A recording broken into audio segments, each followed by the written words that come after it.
Right, hi everyone. Sorry I'm not presenting live. This was because of scheduling issues.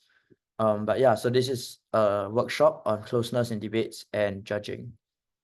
So the first thing to note is how like some caveats on what this workshop is and isn't, which I think is important. So the first thing I'll say is that this workshop started as a suggestion that I look at advanced judging, and it really seemed like looking at close rounds, which then became something that was relevant to both judges and debaters, in my opinion. I will note, however, that these are obviously not the same, and I'll flesh them out. I'll flesh out where I think they might differ, or the way in which you act might differ, as much as I can throughout this process. The second thing to note is that I'm a pretty splitty judge. And so what you would make of that is entirely up to you, which kind of leads to the third thing, which is just my opinion on how to deal with close rounds. Some people might well argue that I'm a shit judge, and so you shouldn't care about what I'm saying. Some people might point out I've lost a lot of close rounds. They're all correct. So yeah, take what you want with that, or they all might be correct. I don't know. Right. So the first thing I'm going to point out here is this. So these are the actual ballots and margins from Australs Finals 2024. And I'm going to note here that clearly some people found it very close and some people found it quite clear. And as judge number 9, which me, clearly had a very, very different view from, say, judge number 1 and 2, who thought it was a very clear gulf win. And the point I'm making here is closeness is subjective. And as a judge, you do want to give the call that you think is accurate, factoring in as much of the debate as you can. As a debater, I'm going to suggest that it's better to see how rounds are close than to assume that rounds are clear. So I hope this lecture gets across two things. The first is why debates, and I would suggest many debates, are closer than they seem or can be closer than expected. And second, how to react to close debates. So of course, this is not to say that rounds cannot be clear. I often think rounds are indeed clear. But what I think is that often in giving clear verdicts, judges end up forgetting to explain the ways in which the closeness that existed in the round despite the clearness of the verdict. So even if I'm giving a round by like 6-7 points, there will be areas where the losing team did have an advantage in, or they have strengths in. And I think it's important that we recognize where these strengths lie. Even if it doesn't mean that we end up with 1-point verdicts across the board. That's not what I hope happens. So to be clear, this lecture covers both these things. I will say that I didn't like clearly delineate section 1 and 2, because I think you can take things out of, you can take both learning points out of the stuff I'm going to say. So I just hope your bed is in mind. So argumentation, which is, I suppose, the starting point of most debating, right? The bread and butter. And the central claim I'm going to make here is that as a debater, you need to be very aware of where your own argumentation is weak and why that might lead to rounds being closer than you expect. I mean argumentation both in terms of what you present and how you respond to the other team. As a judge, I think it's really important that we are asking these questions at the point that teams make the argument. So the first is, what is the effectiveness of each point of the team speech? I.e., has the point been proven to sufficiency? And this could be a whole separate lecture on what kind of burdens are placed. I'm just simply going to argue that if you are placing a burden on the teams that they don't actually need to fulfill to reach the conclusion of the point, then that's stepping in. If you are introducing analysis or reasons in your head to rebut the team and being like, they didn't deal with these reasons that I had in my head, that's probably stepping in as well, more often than not. But I think arguing that the point just didn't reach the logical conclusion, or the point was just not explained in a way that like makes particular links assertive, is fair game and something that judges should be doing, making sure they're doing fairly to all the teams in the debate. And so you want to ask yourself what the effectiveness of this is. You then also want to ask what sub-points of a given point are left standing. And this is important, right? Because a team could give you 3 reasons for something being true. One of them might stand, 2 of them might not stand. And possibly after a particular like first exchange or second exchange, only 2 reasons might stand. And then that leads us to the third question, which is, okay, if some things are lost, what's the value of the stuff that is remaining? So I know this sounds a bit duh, but I think in my experience, people don't consider this sufficiently. And so, for example, you ignore that particular points are left standing and actually are still important, or you, and I see a lot of judges do this. They point to rebuttals that were made without explaining why they thought that all of these were effective rebuttals or what these rebuttals were able to refute. So I'm going to use this example motion throughout this presentation. This also bans smoking in public places. So say government makes the argument that people will smoke less, and OP argues that people will smoke more in certain places where smoking is worse. The important thing to note here is, say, and then the Gov is a bit careless on the way in which they argue the effects of people smoking less. OP does a lot of work to explain why it's really bad to smoke more in certain areas. And here, if you think back to the idea of argumentation, the point is that and thinking about what's the value of things being proven and left standing, right? So like, if the premise of OP is not well proven, then the effects of OP might be well analyzed, but the fact that it is true that if people smoke more, there are harms, doesn't matter if I don't believe that people are going to smoke more. So that cause and effect and the way in which that premise interacts with the subsequent points of the argument is important to consider as a judge. The reason, by the way, why this might lead to closeness, or is something to bear in mind when you're looking at the debate, is because there's a tendency, I think, for teams to win the vibe of the room by going very much into the impacts, and it takes both a sharp opposing team but also a sharp judge to be like, hang on, that doesn't matter, I need to look at the premise first. And that's why when you look at argumentation, you want to be critical in that way.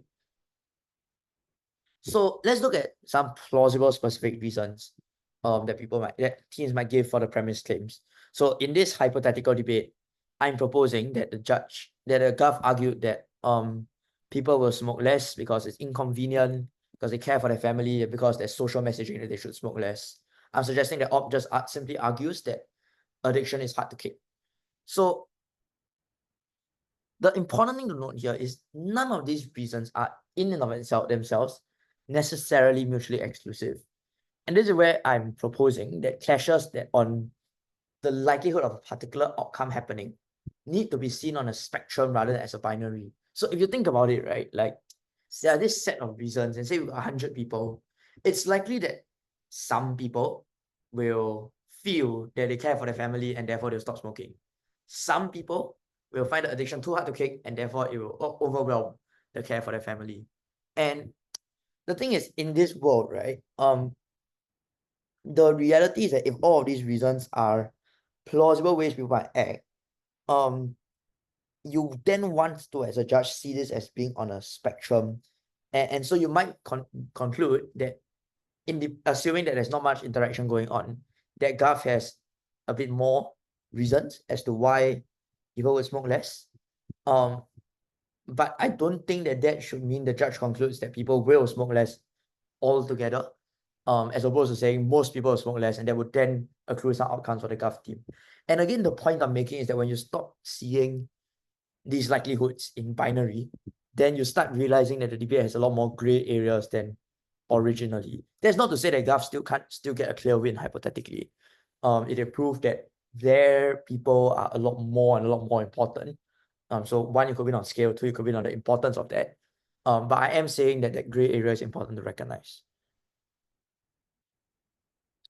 So here I want to take a quick aside to consider charity, the issue of charity in debates, because I'm going to make 2 claims that might sound contradictory, but I don't think are contradictory. The first thing I'm going to point out is that often when teams are not charitable, that makes the debate closer than the team realized. So this might be because of straw manning, or ignoring material. These are the same outcome, right? If you straw man the other team, you functionally ignored the material that they actually had. And this is important because I think as a judge, it is on you to recognize when this is happening. And as a debater, it is on you to make sure you don't straw man. And I normally do this by giving a little bit more credit to the op in my head than what they actually ran. So I refute what they ran and also try to refute a slightly better version of their argument in my head. But I think in looking at this charity, it's very important to consider whether teams are actually being charitable. And here, I think a lot of judges get tricked by teams saying the words, "I'm going to be charitable." And the problem is, I find a lot of teams do this, but then they aren't actually charitable. Like, they move the context of the debate slightly away from their best case, but not really. And what that means is that I think then, like, charity shouldn't be just a checkbox in the heads of judges to tick. The words like "I'm going to be charitable" shouldn't mean very much. You want to just purely look at the analysis that is being run by the teams.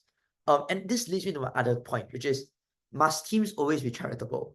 Because if you logically think about it, if a team was able to prove that the particular context they think the debate lies in is really, really likely to happen or to be the relevant one, and the op team says they're going to be charitable and take a middle ground, that doesn't mean that the middle ground becomes the debate just because it's the middle ground, right? So if a team was able to justify that lack of charity, then that can mean that the debate is in those grounds or primarily in those grounds, nonetheless, and like in spite of the other team apparently being charitable.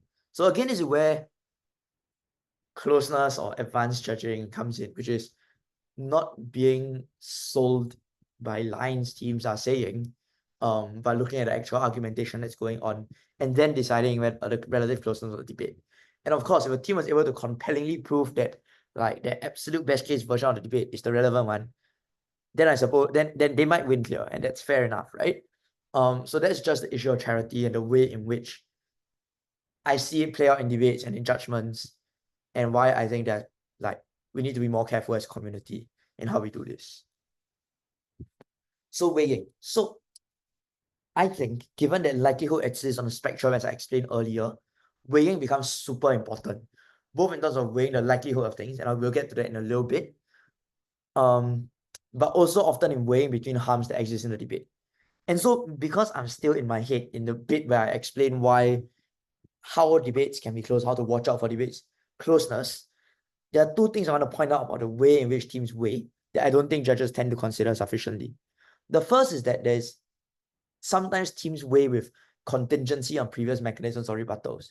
So for example, if say the gov in the debate of public housing, smoking in public places, makes the argument that it's less of a harm if people smoke near their families because they do it less.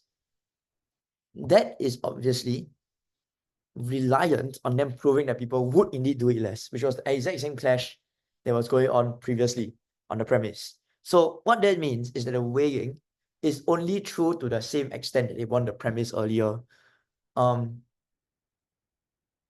Which in other words means that it might be a weighing, but it's like a fake weighing, right? Because it's not advancing them in the debate insofar as if they lost the first bit, it's not really an even if when they make this weighing. And I think that is something that judges miss. The second thing is when you are begging justification with your weighing, right? So for example, the first example here is we will make that trade-off, but not explaining why you will make that trade-off. So saying the line "we will make that trade-off" doesn't mean anything. Second, when you're like, who cares if they smoke near their family is their responsibility, which sounds like an explanation, but in reality, the claim that their family is their responsibility, so we don't care that they smoke near them, is in itself a very morally laden claim that needs a significant degree of proof subsequently. And so again, this is a weighing that I would consider to be quite insufficient. So what I mean by this and flagging this out is that I think both judges and debaters need to watch for this.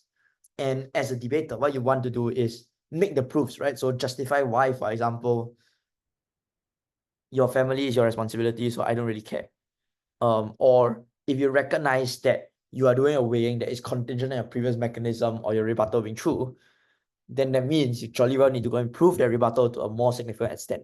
So recognizing these pitfalls in the way in which teams weigh that end up making debates closer when the pitfalls are committed, is meant to be a way in which teams can improve to avoid this happening. And therefore, as a debater looking at this, your attitude should be, how do I make it clearer for myself? And as a judge, it should be, when you see that happen, then you should recognize that the debate has shifted because that weighing has been proven, and that becomes a really good way to win a close debate. Right. So at the core, the point I'm making is when you're judging debates, you need to resist the vibes. This is really important. First and foremost, I think vibes really tend towards helping particular groups of debaters who might, for various reasons, be able to win over an audience more stylistically, and really discredits debaters who, for various reasons, are unable to do this. Like, and here, think of all the biases that exist in society and in debating. So I think as a judge, it is critical that you try to resist vibe-based judging and judge by analysis. Now, I don't want to be misrepresented here as to saying that style doesn't matter, because style matters, and I think it should matter. I think that some styles are uncompelling, and I think it's reasonable that when that uncompellingness affects the analysis, that ends up factoring to decision. So I'm most significantly thinking about speed of speech. That I think is a very fair way in which style might impede someone's debating. Yeah, that's really the biggest, most significant one. And what I'm pointing out here is that, like, as a judge, if you're going to be thinking, if style is going to affect the way in which you're judging, you need to be conscious about it and not just like vibe your way through. Yeah, and the second thing I'm going to point out is you want to, as a debater, mentally slightly overcredit your opponent, as I've alluded to before. Because if you think the debate is close in your head, or you see how, if you are able to see how the debate can both be close and be clear, then especially as a whip, that severely magnifies the degree of ways you can win the debate. And here I want to note that if this sounds a bit more 3-on-3, it shouldn't be. Because a BP fundamentally is, to me, very similar to a 3-on-3 debate, except that there's two more teams that complicate the dynamic a bit more. But it's the same thing, right? So if you are able to recognize that, like, for example, you're a whip, and you realize that for all your members, like Rhetorical Blaster, actually the extension you have is a bit small, then that might cue you in as a whip to spending a bit more time explaining where that distinction lies, right? As opposed to just going along with it. Or like similarly, if you're facing the op bench, you also want to overcredit them in order to realize I need to go a bit more line by line here. So obviously don't massively overcredit, but I think because debaters have a natural tendency to be dismissive of other people, changing the way you think about it really helps. Yeah, the addition I'm gonna make here is that as a debater, you do need to try to win the vibe. I have no advice on this. I was really bad at trying to win the vibe, but it's really useful as well, because obviously not all judges will be vibe resistant. Sometimes sounding like you're winning does a lot for you. Right, direct response and its limitations. So for better or for worse, there is a bit of a meta that I don't know how relevant it is now. I'm a bit out of debating, but it's a tendency towards flooding, right? So like every time you hear someone say, I got 7 reasons why this is true, I got 7 impacts. It's not likely that they got 7 impacts, or 7 reasons, but it is quite impossible to refute all 7. And so we need to recognize, as much as direct response is good, sometimes it's impossible. And that's why, as a debater, part of your job is to choose which to respond to when you get a flooding like that. As a judge, what I said earlier becomes really important here, which is if they're flooding 7 reasons, there is very unlikely that all 7 reasons were actually proven. Consequently, you need to think about whether these were proven sufficiently or not.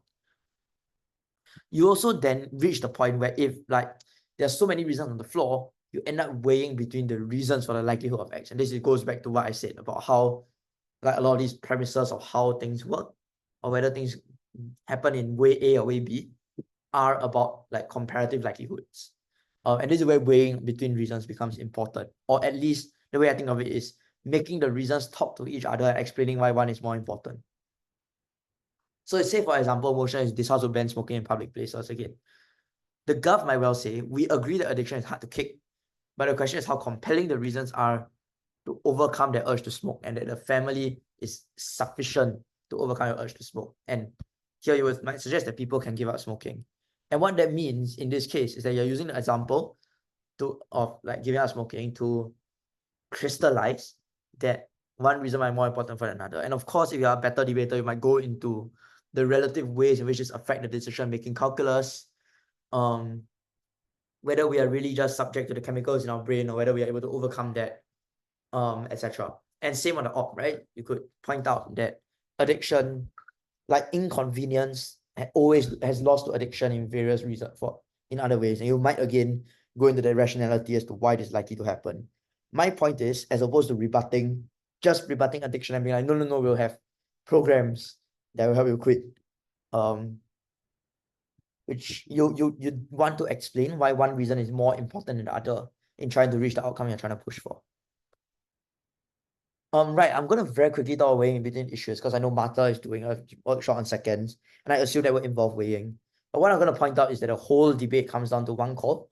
So you need to weigh with metrics and justify the metric. So in this previous case, for example, the metric between the weighing here is probably a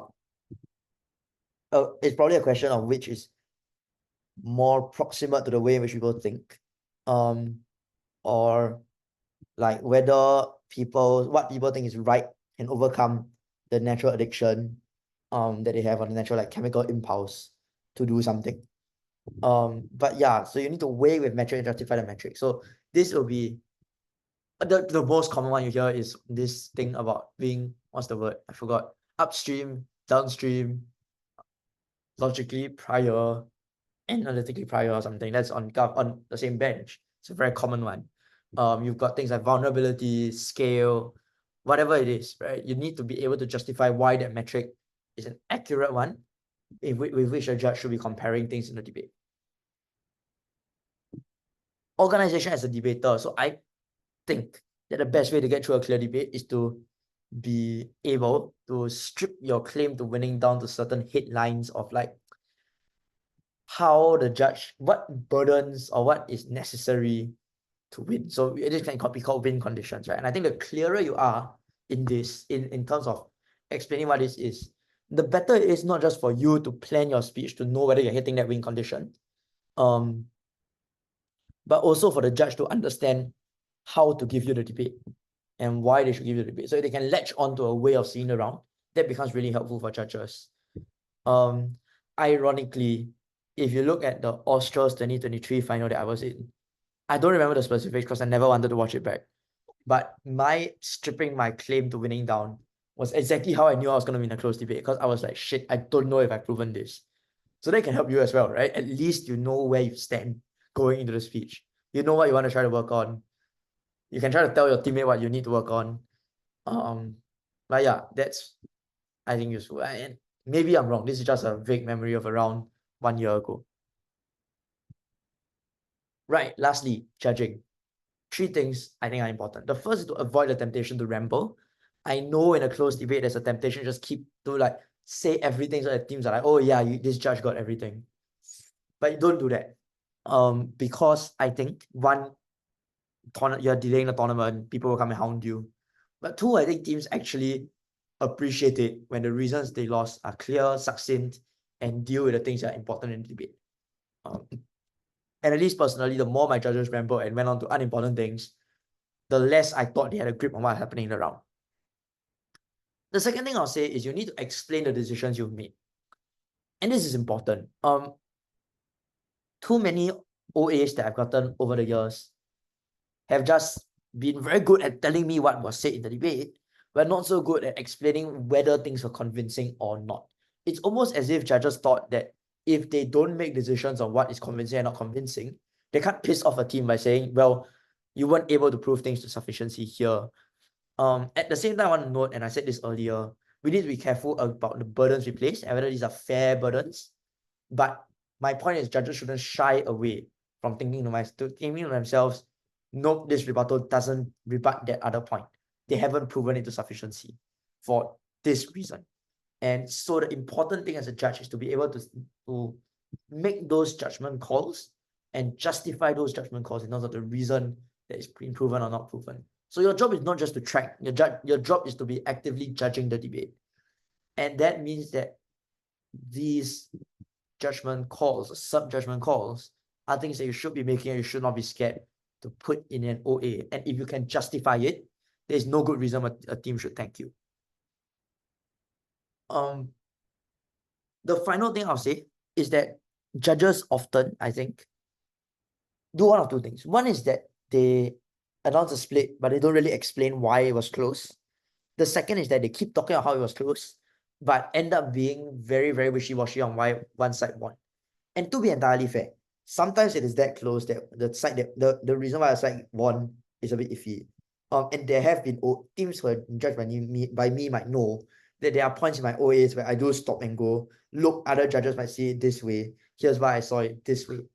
But the reason I do those things is because I think if debates are going to be close, then teams deserve to know why it's close and what tipped it for you.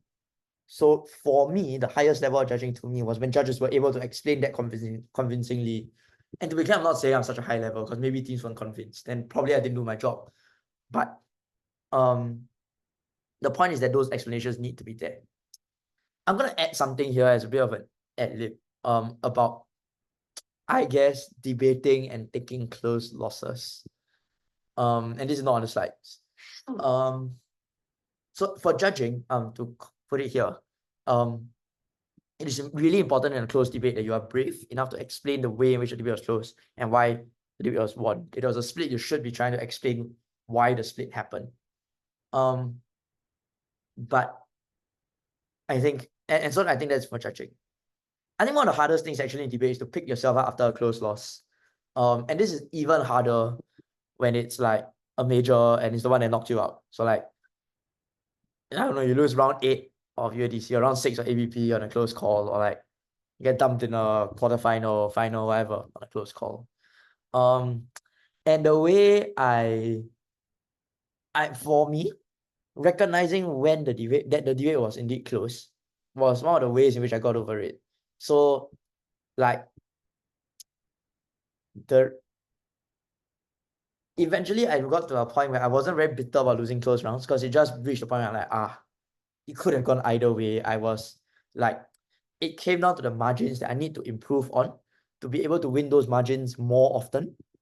But the fact that it's so marginal, I ran it close. It's just a game, right? So that's the way. I think in that sense, it helps you as well to see why debates can be close, because it's easier to accept calls as opposed to being very bitter and blaming judges for everything, in which case you don't reach the point where you can improve on the criticism that you got.